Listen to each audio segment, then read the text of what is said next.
आज हम आप लोगों को bank note press Madhya Pradesh various post requirement 2021 का है, इसके बारे में बताऊंगा कि फॉर्म कैसे भरना है। इसका इम्पोर्टेंट डेट्स देख लीजिए। Application being 12/5/2021, last date 11/6/2021। इसमें फ़ी है जनरल के ओबीसी के लिए 600, SC/ST के लिए 200। ये पोस्ट वाइज वैकेंसी है। ये आप लोग वीडियो पॉज करके आप लोग सही से देख सकते हैं। इसके बारे में पूरा एक एक हम बताएंगे तो वीडियो बहुत ज़्यादा लंबा हो जाएगा, तो ये आप खुद क्वालिफ़िकेशन पोस्ट सब देख सकते हैं। बाकी है category wise vacancy. Category wise भी वैकेंसी यहाँ पे हमने दिखा दिया है, आप लोग वो देख लीजिएगा। उसके बाद एग्ज़ाम सेंटर। एग्ज़ाम सेंटर है मध्य प्रदेश, दिल्ली, महाराष्ट्र, वेस्ट बंगाल, आंध्र प्रदेश और कर्नाटका। चलिए हम चलते हैं रजिस्ट्रेशन पेज पे। हमको रजिस्ट्रेशन कैसे करना है, ये पेज है रजिस्ट्रेशन का। Click here for new candidate registration. तो अगर नया है, पहले से रजिस्ट्रेशन नहीं किया तो रजिस्ट्रेशन करना है, अगर किए हुए तो लॉगिन पे क्लिक करना है। जैसे हम रजिस्ट्रेशन करने चलते हैं, रजिस्ट्रेशन पे क्लिक करेंगे तो हमारा ये पेज खुलेगा। और सबसे पहला है फर्स्ट नेम, उसके बाद कंफर्म फर्स्ट नेम, उसके बाद मिडिल नेम है तो देना है और उसको कंफर्म करना है, कंफर्म मिडिल नेम। उसके बाद है last name, confirm last name. उसके बाद है मोबाइल नंबर, उसके बाद है कंफर्म मोबाइल नंबर। चलिए आगे बढ़ते हैं। इसके आगे है email ID, confirm email ID. पहले तो ईमेल आईडी डालेंगे। डोमेन नेम है, वहाँ पे हमारा जीमेल, हॉटमेल जो भी आपका है उसका ऑप्शन आएगा, वो डाल देना है। उसके बाद कंफर्म मेल करना है। उसके बाद सिक्योरिटी कोड डाल करके सेव एंड नेक्स्ट करेंगे तो मेरा रजिस्ट्रेशन हो जाएगा। रजिस्ट्रेशन होगा, ये ग्रीन बॉक्स में देख रहे हैं रजिस्ट्रेशन नंबर और पासवर्ड वहाँ पे दिखेगा, हमने हाइड कर रखा है। उसके बाद नीचे में है स्कैन फोटोग्राफ्स, तो फ़ोटो और साइन हमको यहाँ पे अपलोड करना है। नीचे में गाइड दिया हुआ है, वो आपको देख लेना है कितने KB में चाहिए। और फ़ोटो चूज फाइल पे क्लिक कीजिएगा, आपके कंप्यूटर में जहाँ भी वो फ़ोटो है वहाँ से ले लीजिए। जैसे क्लिक किए तो ऐसा फोल्डर खुल के आएगा। आप जो भी फोल्डर में जहाँ भी रखे हैं वहाँ से उस फ़ोटो को सेलेक्ट करके आप वहाँ पे अपलोड कर देंगे। इसी तरह साइन का भी करना है और वो करके नेक्स्ट करेंगे। नेक्स्ट करते मेरा अगला स्टेप डिटेल का आ जाएगा। तो डिटेल में देखिए, सबसे पहले है वैकेंसी अप्लाई फॉर, उसके बाद है पोस्ट अप्लाई फॉर, उसके बाद है कैटेगरी, आप जनरल, EWS, OBC, SC/ST जो है वो अपना देना है। उसके बाद है आर यू परसेंटेज, आप विकलांग है तो यस करना है, नहीं है तो नो करना है। उसके बाद है सफरिंग द सेंटर पर, इसको नो कर देना है। और ये सब तो आपको छेड़ना ही नहीं, ये क्लिक ही नहीं होगा। चलिए अब आगे चलते हैं। मतलब वैकेंसी अप्लाइड में है 2 पोस्ट है, आप जिसके लिए एलिजिबल है वहाँ पे क्वालिफ़िकेशन में देख लीजिएगा।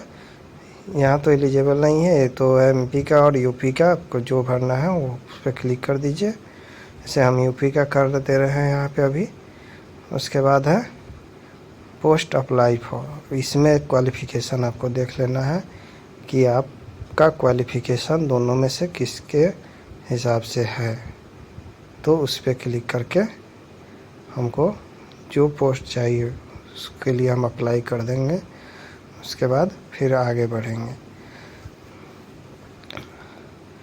चलिए हमको भरना यहाँ से है। फिर रिलीजन बिलोंग विच यू, तो यहाँ पे अगर हिंदू, मुस्लिम, सिख, ईसाई सब है, जो भी आप है वो डाल देना है। डू द माइनॉरिटी मतलब मुस्लिम कास्ट में आता है कुछ माइनॉरिटी, वो है तो यस करना है, नहीं है तो नहीं करना है।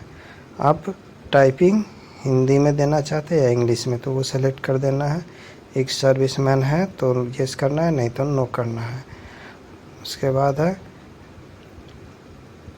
डिपार्टमेंट कैंडिडेट, डिपार्टमेंट आप जॉब कर रहे हैं तो देना है, नहीं तो नहीं देना है। सिटीजन इंडियन, उसके बाद है सेंटर, सेंटर वहाँ पे हमने दिखाया था, यहाँ भी दिखा दे रहा है। ये इतना सेंटर है, इसमें से आपको जहाँ भी देना है वहाँ दे सकते हैं। उसके बाद है date of birth, date month और ईयर तीनों आपको डालना है। उसके बाद है जेंडर, मेल है तो मेल डालना है, फीमेल है तो फीमेल पे क्लिक करना है।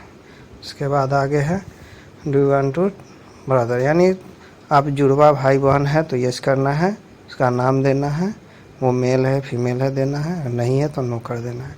उसके बाद है मैरिटल स्टेटस, मैरिड अनमैरिड जो भी है वो दे दीजिएगा। उसके बाद father's name, mother's name, spouse name, जो मैरिड है वो डालेंगे, नहीं है तो नहीं डालेंगे। उसके बाद address of for correspondence, correspondence मतलब होता है करेंट एड्रेस, अगर आप जहाँ रह रहे हैं वहाँ का एड्रेस दे सकते हैं, नहीं है तो परमानेंट भी दे सकते हैं। उसके बाद है same as address of correspondence, अगर परमानेंट एड्रेस करस्पॉन्डेंस का सेम है तो वहाँ पे टिक कर दीजिएगा, परमानेंट अपने आप फिल हो जाएगा। अगर नहीं है तो पूरा फिल करना होगा। उसके बाद है चूज जीएसटी की आप परमानेंट से देना चाहते हैं या कम्युनिकेशन एड्रेस से यानी करस्पॉन्डेंस एड्रेस से देना चाहते हैं तो परमानेंट ही कर दीजिएगा। उसके बाद है वहाँ पे अमाउंट फ़ी दिखा रहा है वहाँ 600, वो करने के बाद जैसे सेव एंड नेक्स्ट करेंगे हमारा क्वालिफ़िकेशन का डिटेल खुलेगा। तो सेव एंड नेक्स्ट किए, qualification exam passed, degree, subject, stream जो भी है वो देना है।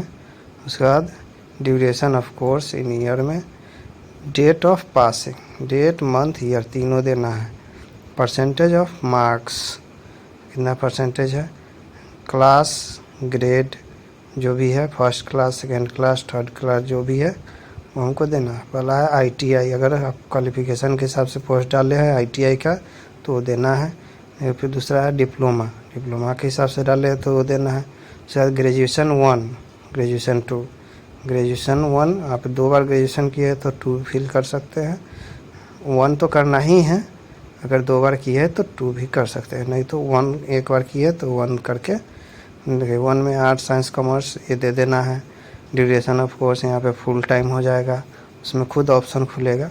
उसके बाद डेट पासिंग ये दे करके परसेंटेज दे के, फर्स्ट क्लास है तो फर्स्ट क्लास दे के आगे बढ़ेंगे। अब देखते हैं क्या पूछ रहा है। हाँ, कंप्यूटर के साथ साथ आप इंग्लिश 40 का स्पीड है तो येस करना है, नहीं है तो नो करना है। फिर पूछ रहा है उसी चीज़ को, कंप्यूटर के साथ साथ आपको टाइपिंग स्पीड हिंदी में 30 है तो येस करना है, नहीं है तो नो करना है। उसके बाद है वर्क एक्सपीरियंस, आप जॉब किए हैं, अगर वर्क एक्सपीरियंस है तो यहाँ पे येस कीजिएगा तो ये पूरा डिटेल फिल करना है, नो कीजिए अगर नहीं कर रहे हैं तो नो करना है, तो कुछ नहीं करना है उसमें। उसके बाद है लैंग्वेज नोन, आप हिंदी जानते हैं तो हिंदी लिख दीजिए, इंग्लिश जानते हैं तो इंग्लिश लिख दीजिए, और कोई लैंग्वेज जानते हैं तो यहाँ पे दे सकते हैं, 3 लैंग्वेज दे सकते हैं। अगर रीड राइट स्पीक यानी पढ़ना लिखना बोलना तीनों जानते हैं तो तीनों बॉक्स पे क्लिक कीजिए। अगर रीड ही जानते हैं तो सिर्फ रीड पे ही क्लिक कर दीजिए, ये कोई ज़रूरी नहीं है कि सब देना ही है, आप जितना जानते हैं उतना ही इन्फॉर्मेशन इसमें देना है। तो रीड राइट स्पीक कर सकते हैं। उसके बाद जैसे सबमिट करेंगे सेव एंड नेक्स्ट तो ये मेरा प्रीव्यू पेज खुल के आएगा। यहाँ पे हमने अपना डिटेल सब हाइड कर दिया है, तो आपका यहाँ पे अपना डिटेल रहेगा। इसको आपको अच्छे से पढ़ना है, नाम, फादर्स नेम, रजिस्ट्रेशन नंबर यहाँ दिया है, साइड में एक बॉक्स बना है वहाँ पे आपका फ़ोटो रहेगा, उस फोटो को नीचे एक बॉक्स होगा जिसको आपको कंफर्म करना है। उसके बाद फिर आगे बढ़ना है और सबको एक एक चीज़ को बारीकी से चेक करते रहिए कि आपने जो भरा है डिटेल वो आपका सही है या नहीं। उसके बाद है देखिए पेमेंट मोड में देख लीजिए, ऑनलाइन में मेरा अभी नीचे में अनपेड दिखा रहा है, हमने पेमेंट अभी नहीं किया, अभी प्रीव्यू पेज ही देख रहा है, मेरा फॉर्म सबमिट नहीं हुआ है। जैसे सबमिट होगा तो वहाँ पे पेड दिखाएगा। चलिए आगे बढ़ते हैं। ये बाकी डिटेल आप एकदम सही से देख करके मिला लीजिएगा। एक बार सबमिट होने के बाद इसमें कोई एडिटिंग का ऑप्शन नहीं होता है, इसलिए ये फुल्ली प्रीव्यू का पेज होता है। जैसे ऊपर डिटेल सब देख लिए, नीचे में एजुकेशनल क्वालिफिकेशन जो भी हम डाले हैं सब दिखाएगा यहाँ पे सीरियली वाइज। जैसे जैसे डालते गए हैं उसी तरह दिखाएगा। जैसे लैंग्वेज नोन में हिंदी इंग्लिश हमने डाला, रीड राइट स्पीक तीनों में यस किया है, हम तीनों जानते हैं तो दे दिए। उसके बाद आई एग्री करके यहाँ पे एक राइट साइड में बॉक्स है, I confirm that is my signature. इस यहाँ पे आपका सिग्नेचर रहेगा जो कि आपको दिखेगा, हमने ब्लर कर रखा है। वहाँ पे क्लिक करके नीचे में कंप्लीट रजिस्ट्रेशन करेंगे तो मेरा वो फॉर्म सबमिट हो गया और ये नेक्स्ट पेज खुल के आएगा। अब उस फॉर्म में हम कुछ नहीं कर सकते हैं। इस पेज में है लेफ्ट हैंड थंब इम्प्रेशन, उसके बाद है हैंड राइटिंग डिक्लेरेशन, ये दोनों दे। राइट साइड में गाइडलाइन दिया है, उस पर क्लिक कीजिएगा तो आपका पेज खुलेगा। उसमें पूरा गाइडलाइन दिया हुआ है कि आपको किस हिसाब से उसको देना है, कितना केबी में कैसा होना चाहिए। फिर चलिए हम आपको थंब इम्प्रेशन अपलोड करके दिखाते हैं। जैसे हम फाइल से गए अपना थंब इम्प्रेशन में, यहाँ पे आपको प्रीव्यू दिखाएगा कि आपका ये थंब है। तो अगर सही है आपका ये थंब तो नीचे में ओके का बटन होगा, ओके क्लिक कीजिएगा तो ये हो जाएगा। उसके बाद डिक्लेरेशन लिख करके अपने सिस्टम में रखिए और फिर उसको जैसे ही अपलोड कीजिएगा तो ये प्रीव्यू दिखाएगा। आप देख लीजिए कि आप ही का है, सही है कि नहीं है। अगर सही है तो ओके कीजिए, नहीं है तो क्लियर करेंगे। चलिए मेरा ठीक है तो इसको हम ओके किए, ओके करके सेव एंड नेक्स्ट करेंगे तो ये मेरा सबमिट हो गया। उसके बाद दिखा रहा है कि अमाउंट 600 रुपया हमको पेड करना है। तो ये कैप्चा है, कैप्चा डाल करके सबमिट करेंगे तो ये फॉर्म मेरा finally full and final submit हो गया। पहले तो एक पार्ट हो चुका था, ये दूसरा पार्ट है थंब और डिक्लेरेशन का, तो ये भी फाइनली हो जाएगा। जैसे ही सबमिट करेंगे मेरा पेमेंट का पेज खुल जाएगा। पेमेंट में है